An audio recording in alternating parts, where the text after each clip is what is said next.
नमस्कार रूपा किचन को आपण मानक स्वागत। देखते सांग मैंने आज स्ट्राटेजी तो आपण मैंने जानीपारे आज रेसिपी। हाँ सांग मैंने आज रेसिपी हूँ लिंबकड़ बैगण भर्ता।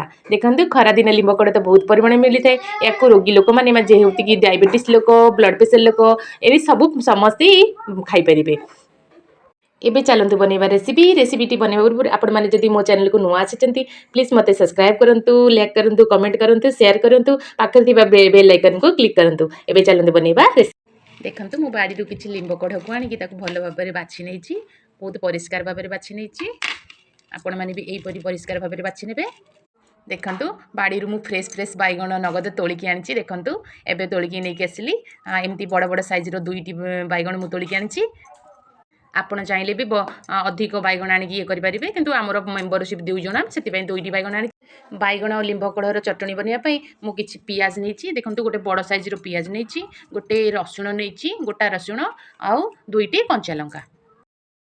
एबे देखंतु मु पियाज को छोट छोट करी काटी देछि आ लंका को भी चॉप कर देछि आ किछि जो रसुण नहीं गोटे रसुण ताकू भल भाव में छेची नहीं। ये देखंतु एबे गैस रो फ्लेम को ऑन कर देबे आउ ता ऊपर गोटे जालीटे बसईदेवी। देखते एमती गोटे जालीटे बसईदेवी आउ रखिदे बैगण को पोड़ी देखो दुईटी बैगण को मु पोड़ी ने। देखो बैगण दुईटी आमर केते भल भाव में पोड़ी सारी। एबे गैस रो फ्लेम को बंद करदे आउ ये दुईटी बैगण को लेकिन गोटे प्लेट रे रखीदे। एबे याकू भल भाव में सफा करनबा। देखो एबे बैगण को मु भल भाव में धोई देछि। बैगण रे बिल्कुल भी पानी रे सफा करबेनी कारण पानी रे सफा करे देखा पोड़ा बैगण रो टेस्ट कमी जाई थाए। एबे एबे एथिरे आमे किछि लूण ऐड करिबा, किछि सोरिष तेल ऐड करिबा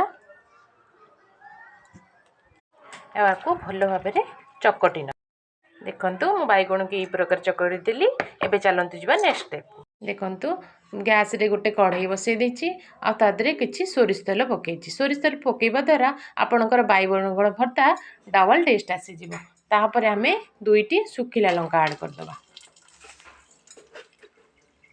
तापर किछि सोरिष ऐड कर दबा। मो पाखरे कला सोरिष नथिला सेति पय मु किछि धळा सोरिष ऐड करिछि। कला सोरिष अपेक्षा धला सोरिष बहुत परिमाण रे फुटे से आपण टिके सतर्क रहिथिबे।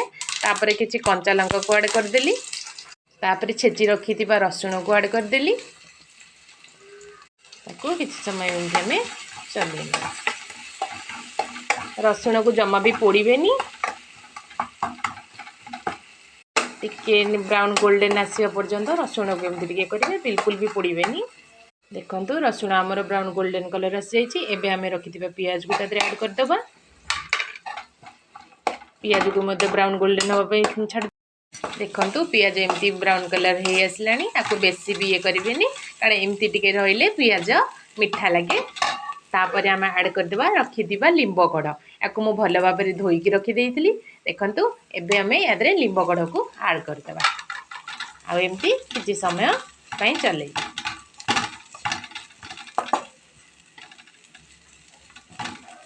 यादरे भी किछि लूण आमे ऐड कर दबा।